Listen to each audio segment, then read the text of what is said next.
Bonjour tout le monde. Aujourd'hui, nous allons aborder les règles de droit encadrant la garantie contre les défauts cachés, appelés souvent vices cachés. Avant de commencer, je vous précise que ma société vous accompagne dans la résolution de vos litiges de la vie courante en quelques clics sur mon site internet agissezpourvosdroits.fr. En ce moment, vous pourrez en plus bénéficier d'une réduction spéciale de 10%. Je vous invite à aller consulter la foire aux questions pour découvrir les prestations proposées et le fonctionnement du site. Entrons maintenant dans le vif du sujet, la garantie contre les défauts cachés, notamment lors de l'achat d'un véhicule, une voiture, une moto, etc. Pour info, cette garantie est prévue aux articles 1641 et suivants du Code civil. Tout d'abord, un défaut caché, c'est quoi ? C'est un défaut qui n'était pas apparent lors de la vente et qui rend le bien impropre à son usage ou qui en diminue son usage de telle sorte que l'acheteur ne l'aurait pas acheté ou alors il l'aurait payé à un prix inférieur. Bien évidemment, je vous précise que tout défaut qui était apparent est exclu de cette garantie. Concrètement, vous avez acheté un véhicule neuf ou d'occasion et vous faites face à des problèmes mécaniques ou autres dont vous n'aviez pas eu connaissance lors de l'achat et qui nécessitent des frais de réparation. Sachez toutefois que le fait que le vendeur n'avait pas connaissance des défauts ne suffit pas à l'exonérer de sa responsabilité, sauf s'il a rédigé lors de la vente un document précisant cette exclusion. Mais il peut être compliqué pour un vendeur de prouver qu'il n'avait pas connaissance du défaut. Alors, que pouvez-vous demander dans le cadre de cette garantie ? Soit vous pouvez demander l'annulation de la vente et vous faire rembourser le prix d'achat plus les frais occasionnés par cette vente, soit vous pouvez demander le remboursement d'une partie du prix d'achat et vous pourrez alors conserver le véhicule que vous ferez réparer vous-même. Très souvent, le montant de ce remboursement est déterminé en fonction des devis réalisés. Une petite précision concernant le cas où le vendeur avait connaissance du défaut. Dans ce cas, vous pourrez également exiger des dommages et intérêts au titre des préjudices subis en plus du prix d'achat. Sachez aussi qu'en cas de destruction du véhicule qui aurait été causée par les défauts cachés, c'est le vendeur qui supportera la perte. Il devra donc vous restituer le prix de vente ainsi que les autres frais. Concernant vos recours en justice, sachez que cette garantie est encadrée par un délai de 2 ans à compter de la découverte du défaut. Ce n'est pas la date d'achat qui compte.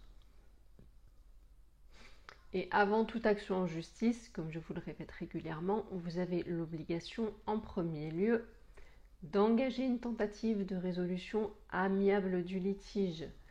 Vous devrez donc essayer de négocier directement avec le vendeur, puis, en cas de refus de sa part, il faudra obligatoirement lui adresser un courrier de mise en demeure en recommandé, faisant état de la situation et de vos demandes. Prestation que je propose justement sur mon site. Vous n'avez qu'à fournir les informations nécessaires au traitement de votre demande et le courrier est directement adressé au vendeur en recommandé avec accusé de réception.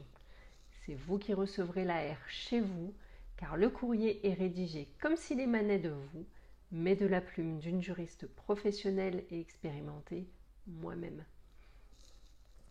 Que se passe-t-il en général après une tentative de résolution amiable ? Soit vous recevrez un accord du vendeur concernant vos demandes, donc je le répète, l'annulation de la vente ou le remboursement partiel, soit vous ne recevrez aucune réponse, soit vous recevrez une réponse négative.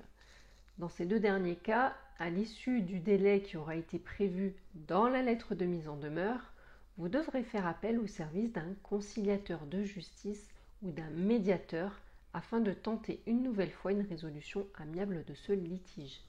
J'explique la différence entre médiateur et conciliateur sur mon site dans la foire aux questions, n'hésitez pas à aller la consulter. À savoir qu'il est extrêmement important que vous fassiez acter les défauts constatés le plus tôt possible, notamment en allant faire des devis chez des professionnels. ce qui permettra également de chiffrer le montant des réparations. Sachez qu'aucun texte ne vous oblige à faire pratiquer une expertise, car la preuve des défauts peut être apportée par tout moyen. Comme je le disais, en présentant des devis réalisés par des professionnels qui auront constaté les défaillances, par exemple. Toutefois, il est fortement recommandé de recourir à un expert. Pour l'expert, si vous bénéficiez d'un contrat d'assurance protection juridique, votre assurance s'occupera de mandater un expert et prendra attache avec le vendeur afin de l'informer que lui aussi peut faire appel à un expert ou se présenter à l'expertise lui-même si tel est son choix. Toutefois, sachez que dans la plupart des cas, ce type d'assurance ne peut être mis en œuvre qu'à la condition que vous ayez déjà adressé le courrier de mise en demeure au vendeur. Et dans le cas où vous ne disposez pas du tout de ce type de contrat d'assurance, il vous faudra alors faire l'avance des frais d'expertise et réclamer le remboursement au vendeur par la suite, sans certitude de les récupérer. Un autre point important, dans l'idéal, il faut éviter de faire réparer le véhicule tant qu'il n'a pas été examiné par un expert, et notamment par l'expert de votre adversaire lors d'une expertise contradictoire. Ceci impose donc souvent d'immobiliser le véhicule si les défauts empêchent son utilisation.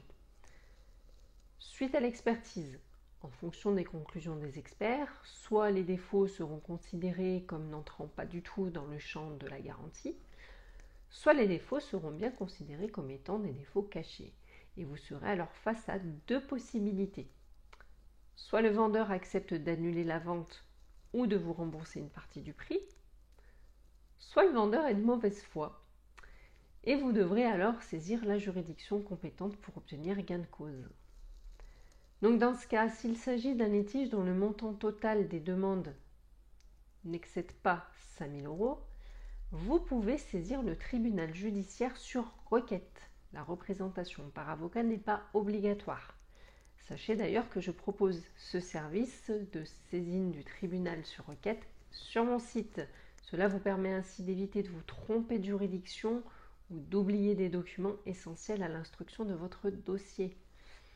Cette requête et le dossier complet seront adressés directement au tribunal et vous recevrez une convocation à une audience durant laquelle vous devrez défendre votre affaire seul.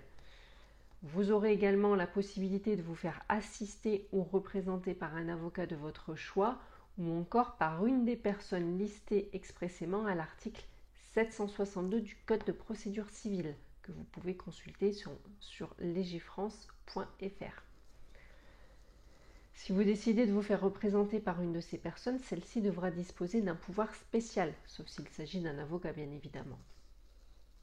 Enfin, dans le cas où le montant total de vos demandes est supérieur à 5 000 €, vous devrez assigner le vendeur. La procédure sur requête n'est pas possible.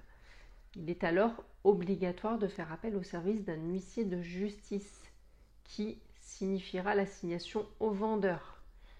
Concernant la représentation par avocat, celle-ci n'est pas obligatoire en dessous des demandes inférieures à 10 000 € dans ce type de litige, mais elle est fortement conseillée.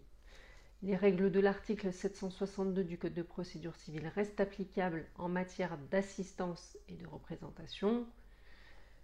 Toutefois, sachez que si vos demandes sont supérieures à 10 000 €, vous aurez l'obligation de recourir au service d'un avocat. Voilà donc pour le cadre juridique de la garantie contre les défauts cachés. N'hésitez pas à liker, commenter, partager et vous abonner. Et surtout à venir visiter mon site afin de découvrir mes services en ligne. À très bientôt.